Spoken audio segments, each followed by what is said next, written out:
जय श्री कृष्ण। कैसे हैं आप लोग? कैसे हैं घर में सब? ज़रूर बताइएगा। आज मैं आपको एक बहुत प्यारी चीज़ बताने आई हूँ।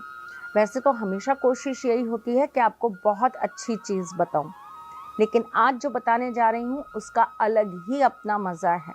और ज़रूर करिएगा ये उपाय, क्योंकि इस उपाय से आपके जीवन में बहुत गज़ब का परिवर्तन आएगा। बताती हूँ, रुको तो सही, इससे पहले ये तो जान लो कि मैं कौन हूँ।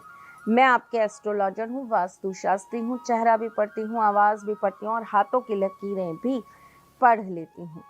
आज मैं आपको एक जादुई झाड़ू के बारे में बताने जा रही हूँ, लेकिन इससे पहले आपको कुछ टिप्स ज़रूर बताऊंगी। घर की उत्तर दिशा हमेशा खुली रखनी चाहिए। घर की उत्तर दिशा जितनी ज़्यादा बंद होगी या वहाँ पे रोशनी और हवा जितनी कम आएगी, उतना ज़्यादा घर के अंदर धन को लेकर दिक्कतें उत्पन्न होंगी। घर का ईशान कोण यानी कि नॉर्थ ईस्ट अगर बंद होगा, वहाँ पे ना हवा आती होगी, ना वहाँ पर किसी भी तरह का धूप का ज़रा सा भी कण होगा, तो आपके जीवन में सब कुछ रुक जाएगा, नकारात्मकता बढ़ने लगेगी। जीवन में आए दिन आप किसी न किसी समस्या से ग्रस्त रहेंगे।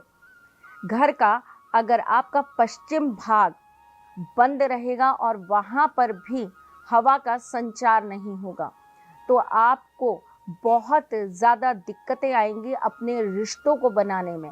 ऐसे घर में रिश्ते कभी भी टिक नहीं पाते, ऐसे घर में रिश्ते कभी भी एक दूसरे के साथ अच्छे नहीं चल पाते। बहुत छोटी छोटी सी चीज़ें हैं, हम ध्यान रखेंगे तो हमें इनसे बहुत लाभ प्राप्त होगा। चूँकि कुंडली के अंदर भी आपकी दिशाओं का बहुत एक महत्वपूर्ण भाग होता है, इसीलिए आपको अपने घर के वास्तु के कोने हमेशा साफ सुथरे रखने चाहिए। वहाँ पर आपको समय समय पर धूप बत्ती दिखाते रहना चाहिए। वहाँ पर आपको सफाई अच्छे से रखनी चाहिए और गंगा जल का छिड़काव हमेशा करते रहना चाहिए। घर स्वस्थ होगा तो कुंडली स्वस्थ होगी, कुंडली स्वस्थ होगी तो जीवन स्वस्थ होगा, और जीवन स्वस्थ होगा तो भाग्य और कर्म अपने आप स्वस्थ हो जाएंगे। तो इन छोटी छोटी बातों का ध्यान रखना सबके लिए बेहद ज़रूरी है। चलिए जी, आज का जो टॉपिक है उस पर बात करते हैं। झाड़ू हमारे घर की सफाई के लिए काम आता है और झाड़ू को हम बहुत ही तरीके से अपने घर में रखते हैं। झाड़ू को लेकर बहुत सारी पुरानी मान्यताएं बनी हुई हैं। जैसे कहते हैं कि झाड़ू को कभी पैर नहीं लगाते, इससे लक्ष्मी रुष्ट हो जाती हैं, घर के अंदर लक्ष्मी का आगमन नहीं होता, धन का हमेशा आपके जीवन में अभाव हो जाता है, मतलब धन की कमी हो जाती है। झाड़ू को कभी भी खड़ा करके नहीं रखा जाता, इससे भी आपके घर के अंदर लक्ष्मी जी का वास नहीं रहता। झाड़ू को लक्ष्मी जी का ही रूप माना जाता है और इसीलिए झाड़ू को रखने के लिए भी विशेष रूप से कुछ आपको नियम बताए गए हैं। झाड़ू को कभी भी किसी के सामने नहीं रखा जाता। झाड़ू को कभी भी संध्या के वक्त नहीं निकाला जाता। झाड़ू कभी भी अपने घर की किसी और को नहीं दी जाती। ये बहुत छोटी छोटी बातें हैं, लेकिन इनका ध्यान रखना बहुत ज़रूरी है।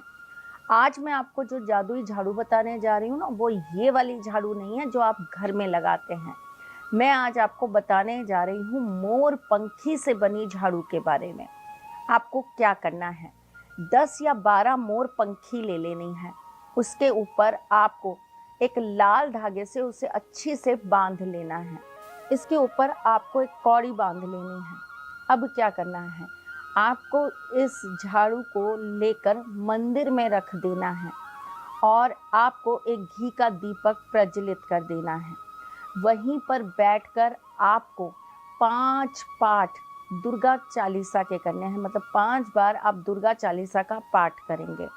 उसके बाद आपको इस झाड़ू को अपनी तिजोरी में लगा देना है। हाँ, आपको इस झाड़ू को अपनी तिजोरी में लगा देना है। अपनी तिजोरी को अच्छे से साफ करेंगे आप इस झाड़ू से। अगर आपने कोई तिजोरी नहीं बना रखी तो आप एक अलमारी में पट्टा बना लीजिए, जिसको आप अच्छे से इस झाड़ू से साफ करिए। वहाँ पर आप स्वास्तिक का चिन्ह बनाइए और वहाँ पर आप कुछ अपने हाथ से पैसे रख दीजिए, चाहे सिक्के ही रख दीजिए, और वहीं पर आप अपनी कीमती चीज़ें रखना चालू कर दीजिए। ध्यान रखना वो जगह बंद होनी चाहिए, खुले में मत कर देना ये काम। अगर आपके पास तिजोरी है तो आप उसमें अच्छी से झाड़ू लगा दीजिए और तत्पश्चात इस झाड़ू को ले जाकर ठाकुर जी के मंदिर में रखाइए। प्रार्थना कराना कि मेरे जीवन की समस्याओं का समाधान करिए और मुझे इस जादुई झाड़ू से अरबपति बना दीजिए। चलो बोल देना अरबपति, आप अरबपति बोलोगे तो वो आपको लखपति तो बना ही देंगे, कोई बात नहीं। बोल के आ जाना और उसके बाद लालच मत रखना। ये मत कहना कि मैंने अरबपति बोला तो अब अरबपति ही बन जाऊंगा मैं।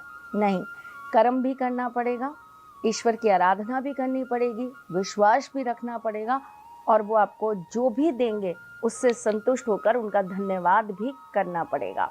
चलिए जी, मैं फिर आती हूँ कुछ नया, कुछ अलग, कुछ अद्भुत लेकर। तब तक के लिए मुस्कुराते रहिएगा, रिश्तों में मजबूती बना के रखिएगा, अपने साथी के साथ में जुड़े रहिएगा, प्यार देते रहिएगा, प्यार लेते रहिएगा, ख्याल रखिएगा अपना और उनका जिनसे आप प्यार करते हैं। मैं जल्द आपसे मिलने आऊँगी, तब तक के लिए